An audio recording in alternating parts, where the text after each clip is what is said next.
Hello students, welcome to my YouTube channel Physics Arena. Today we will discuss about motion in two dimension. There are two examples of motion in two dimension. First example is projectile motion and second example is circular motion. So earlier we had discussed about the motion in one dimension. Now you have discussed about the motion in one dimension as you have discussed about the numericals on one dimension, and we have used the formulas for solving those problems which are known as equations of motion.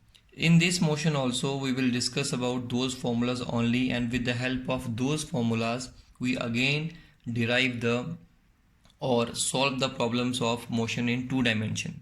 So let's discuss what is projectile motion and how can we understand it and how will we solve the problems of projectile motion. तो चलिए बच्चों start करते हैं. Projectile motion क्या होता है? देखिए, this is the earth surface. अगर हम किसी बॉडी को यहाँ से अदर देन वर्टिकल मतलब 90 डिग्री पे ना थ्रो करना है, अदर देन 90 डिग्री किसी भी एंगल पे, other than 0 degree and 90 degree किसी भी एंगल पे किसी बॉडी को थ्रो करें और वो उसको हम छोड़ दें तो वो अपने आप मूव करेगी और जो पाथ बनाएगी, जो मोशन करेगी, उसे हम प्रोजेक्टाइल मोशन कहते हैं. जैसे अगर आप अर्थ के सरफेस से एक पत्थर को सीधा इस तरह से थ्रो करें तो वो क्या करेगा, वो under the effect of gravity इस तरह से जाएगा और ये घूम के यहाँ आके गिरेगा. तो इस तरह के पाथ को या इस तरह के मोशन को हम प्रोजेक्टाइल मोशन कहते हैं. अगर हम वर्टिकली 90 डिग्री पे फेंकते तो वहीं से वापस आ जाता. इस समय देखिए यहाँ पर अगर मैं कोऑर्डिनेट सिस्टम ड्रॉ करूँ, this is x axis and this is y axis, तो आप देख रहे हैं कि बॉडी जो है वो दो डायरेक्शन में साइमल्टेनियसली मूव कर रही है. एक तो वो एक्स एक्सिस में भी जा रही है, देखिए इस तरफ, और एक वो ऊपर की तरफ भी जा रही है. मतलब एट ए टाइम दो डायरेक्शंस में हमारा बॉडी मूव कर रहा है, इसलिए इसको कहते हैं मोशन इन टू डायमेंशन और मोशन इन अ प्लेन. तो ये होता है हमारा प्रोजेक्टाइल. प्रोजेक्टाइल मोशन दो टाइप्स का हो सकता है. एक है हॉरिजॉन्टल प्रोजेक्टाइल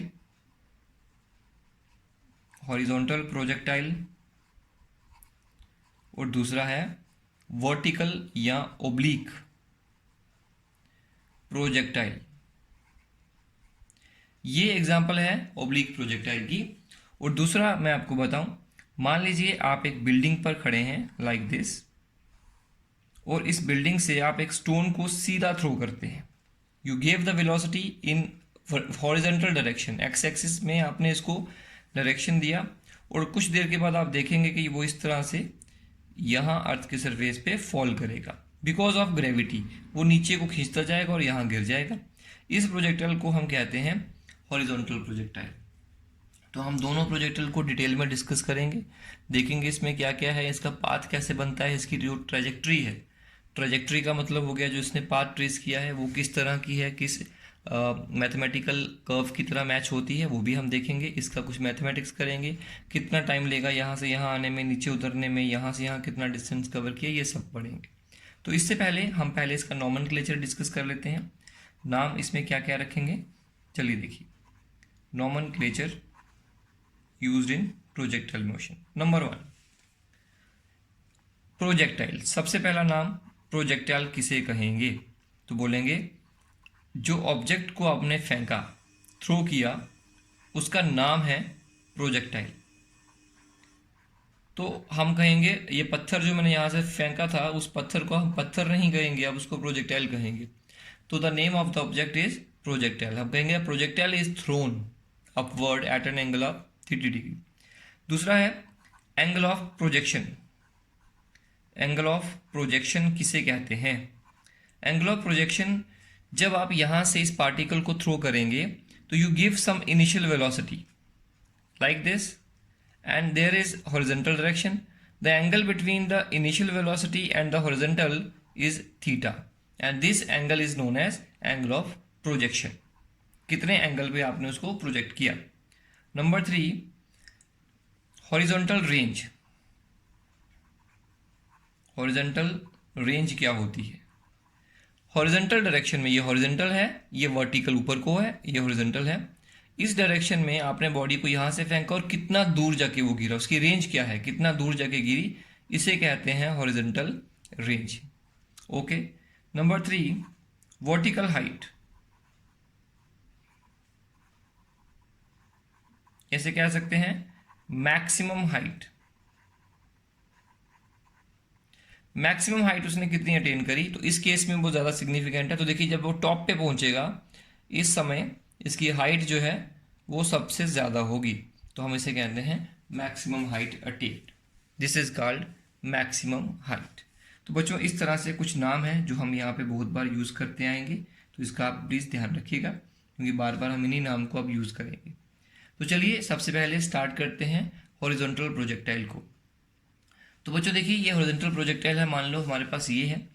इस समय आपने जब इसको थ्रो किया तो you give the velocity in horizontal direction.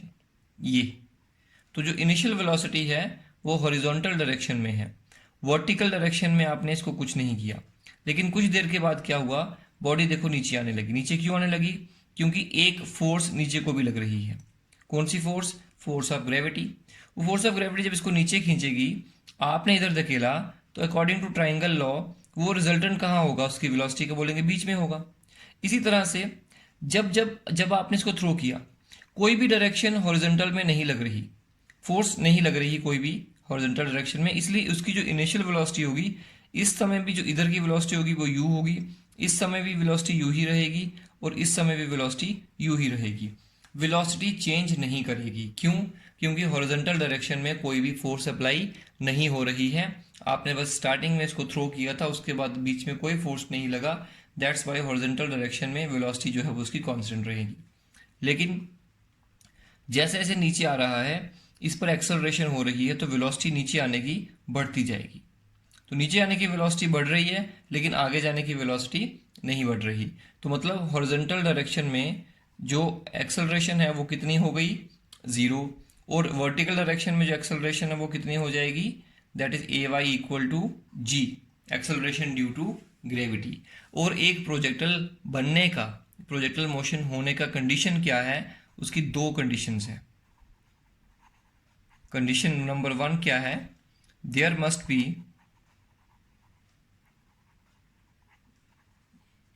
Constant velocity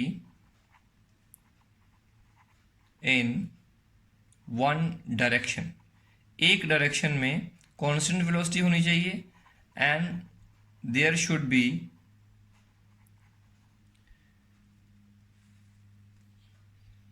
acceleration perpendicular to first direction. जो पहली डायरेक्शन ली थी हमने, उसके परपेंडिकुलर डायरेक्शन में एक एक्सेलरेशन होनी चाहिए। तो देखिए हॉरिजॉन्टल डायरेक्शन में एक्सेलरेशन 0 है, वेलोसिटी हमेशा कांस्टेंट रह रही है क्योंकि आपने इस तरफ कोई फोर्स अप्लाई नहीं करी। लेकिन नीचे की तरफ ग्रेविटी के कारण एक्सेलरेशन हो रही है और वो एक्सेलरेशन बढ़ती जा रही है। तो ये 2 कंडीशन जब अप्लाई होंगी तभी इस तरह का मोशन एग्जीक्यूट होगा। तो चलिए सबसे पहले हम कैलकुलेट करेंगे टाइम ऑफ फ्लाइट।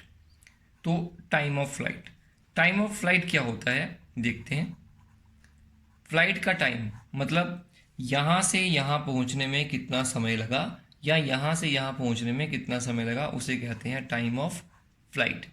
तो यहाँ से यहाँ आने की जो टाइम लगा वो टाइम हम कैलकुलेट करेंगे, लेकिन कौन से केस के लिए करेंगे, हम सबसे पहले हॉरिजॉन्टल प्रोजेक्टाइल को डिस्कस यहाँ पे करने वाले हैं। तो चलिए टाइम ऑफ फ्लाइट देखने के लिए हम क्या करते हैं, जब भी हम मोशन इन 2 डायमेंशन को डिस्कस करेंगे, इसमें एक चीज़ इंपॉर्टेंट याद रखिएगा, जब ये 2 डायरेक्शन में मोशन कर रहा है तो दोनों डायरेक्शंस को अलग अलग कंसीडर करेंगे। एक वर्टिकल डायरेक्शन है और एक हॉरिजॉन्टल डायरेक्शन है, दोनों को अलग अलग डिस्कस कर सकते हैं, अलग अलग क्लियर कर सकते हैं। तो चलिए देखते हैं। मैं सबसे पहले यहाँ पे वर्टिकल डायरेक्शन लेता हूँ। For vertical direction,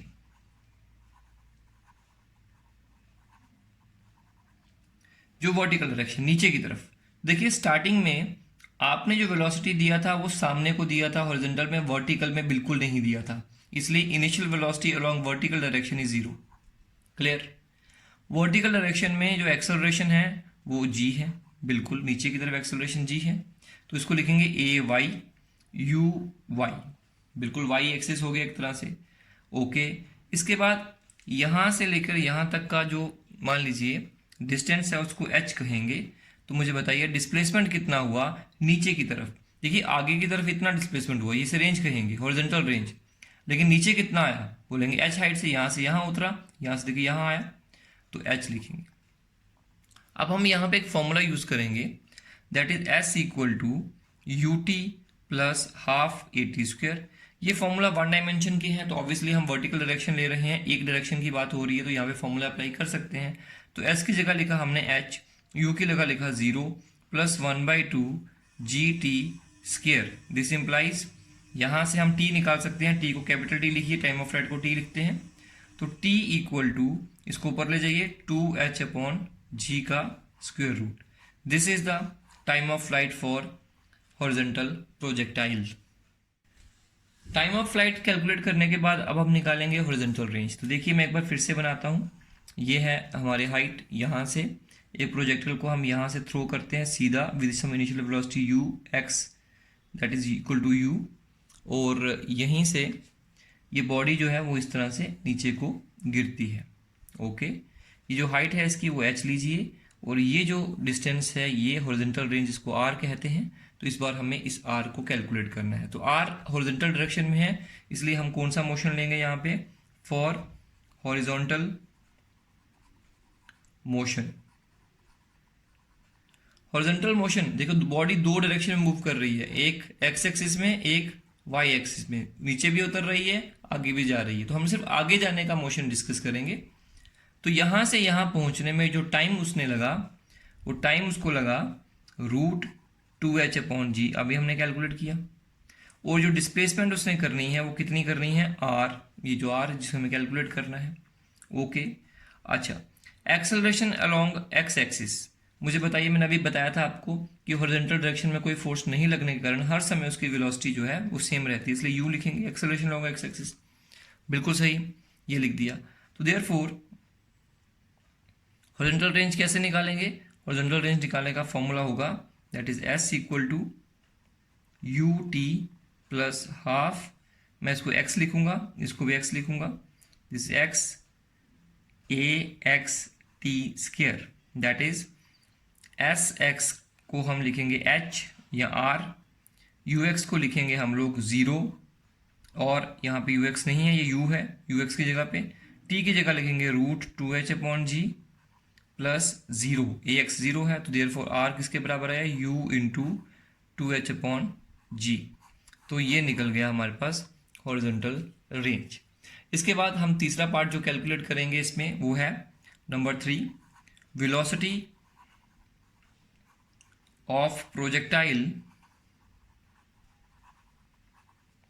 eight any instant, किसी भी समय पर प्रोजेक्टाइल की वेलोसिटी क्या होगी, इसके बारे में समझते हैं। देखिए बच्चों, मैं बात करता हूं इस पॉइंट के ऊपर। इस पॉइंट पर जो नेट वेलोसिटी है वो इस तरफ जा रही है v, बिल्कुल, लेकिन वेलोसिटी के दो कंपोनेंट बनाए जा सकते हैं, एक कंपोनेंट इस तरफ का, एक कंपोनेंट नीचे की तरफ का। जो इस तरफ कंपोनेंट है वेलोसिटी को उसे बोलेंगे vx, और जो इस तरफ है उसको बोलेंगे vy। तो अगर हम vx और vy को कैलकुलेट कर लें तो v कैलकुलेट हो जाएगा, बिल्कुल। तो सबसे पहले हम क्या कैलकुलेट करेंगे, किसी भी समय पर vx कितना है, तो आप जानते हैं velocity along x axis always remain same, that is u, because there is no acceleration in horizontal direction. उसके बाद velocity along y axis that is equal to, again उसको कैलकुलेट किया सकता है uy प्लस ay t, किसी भी time पे t, v equal to u plus a t implies vy equal to uy, तो 0 था क्योंकि velocity along y axis, initial velocity along y axis is always 0, because सारा का सारा वेलोसिटी तो आपने हॉरिजॉन्टल में दिया था शुरू में। दैट्स यहाँ आएगा a का वैल्यू है g, आप जानते हैं ay तो g होता है एक्सेलरेशन ड्यू टू ग्रेविटी, तो g इंटू टी, ये वैल्यू निकल आई हमारी। इसके आगे और बढ़ते हैं, तो देखिए, तो therefore velocity v equal to, देखिए एक कंपोनेंट इधर था vx, एक नीचे था वी वाई। अब ये है इनका रिजल्टेंट। तो रिजल्टेंट कैसे निकालते हैं? पैरेललोग्राम लॉ लगा के। तो उसमें क्या आएगा resultant? That is v equal to root v x square plus v y square. तो दोनों का करेंगे, बीच में एंगल 90 डिग्री है इसलिए 2ab cos 90 डिग्री जीरो हो जाएगा। तो velocity equal to root u square, because v x का वैल्यू यू है, plus g square t square. तो this is the velocity at any instant of time. इसी के साथ हम इसका डायरेक्शन भी कैलकुलेट कर सकते हैं। देखिए, अगर हम ये देखें कि ये जो एंगल है, let it be beta, let beta be the angle made by velocity with horizontal, then देखिए ये जो एंगल है यहाँ पर ये थीटा है, तो मैं एक तरह से फिर से बता सकता हूँ आपको। ये है वी एक्स हॉरिजॉन्टल डायरेक्शन में, ये है वी वाई वर्टिकल डायरेक्शन में। तो देखिए इस तरह से यहाँ पे रिजल्टेंट वेलोसिटी बनाई जा सकती है v, और ये एंगल है बीटा। अगर ये वी वाई है तो ये भी वी वाई होगा, ये वी एक्स है आप जानते हैं। तो यहाँ से किस तरह से कैलकुलेशन की जाएगी?